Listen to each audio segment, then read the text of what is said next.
જૂનાગઢ મનપાના ભૂતપૂર્વ કોર્પોરેટર અને deputy mayor કરમણ કટારાની હત્યાનો આરોપી પકડાયો છે। સ્ટેટ મોનિટરિંગ સેલની ટીમે રાજસ્થાનના બિકાનેરથી અશ્વિન સભાનને ઝડપી લીધો છે। અગાઉ પેરોલ જપ્ત કર્યા હતા અને છેલ્લા 6 વર્ષથી ફરાર હતો। આરોપી અશ્વિન સભાર જુદા જુદા વેશ ધારણ કરીને ફરતો હતો। બાતમીના આધારે સ્ટેટ મોનિટરિંગ સેલની ટીમને સફળતા મળી છે।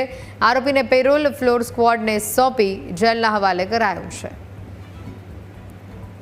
હવે આ એટલી વાર ભાગે છે, આ 6 વાર ભાગ્યો, છેલ્લે 6 વર્ષ થયા ભાગ્યો, તો આને કોણ સપોર્ટ આપે, ક્યાં રહે છે, કેના ભેગો રહે છે, આ બધાની ધરપકડ થવી જોઈએ। કેમ ગુનેગાર જેને સપોર્ટ કરતા હોય આવા કેટલા અશ્વિન આવે, કેટલા અશ્વિન જાય તો અમે આ ચૂંટણી લડવાના છે, જીતવાના છે।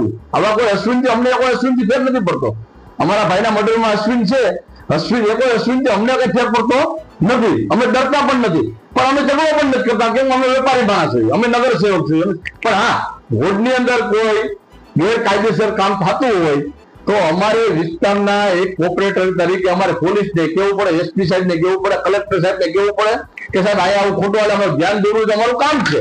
પાર્ટીના લોકો, પાર્ટીના કોર્પોરેટરની જનતાને કપટ લેવું નહીં બોલવું જ પડે અમારે। એટલે અમારી એટલી માંગ છે કે આમાં જે પણ હોય આમાં જ્યાં પણ હોય, જેની ઘરે જેને આશરો આપ્યો હોય એને આમાં ધરપકડ થાય, અને અમારી એવો ફાયરિંગ થયા છે એને એમાં કેસમાં આની ધરપકડ થાય, જે પણ હોય એનું નામ ખુલે એવી અમારી પોલીસ તંત્રમાં રજૂઆત છે।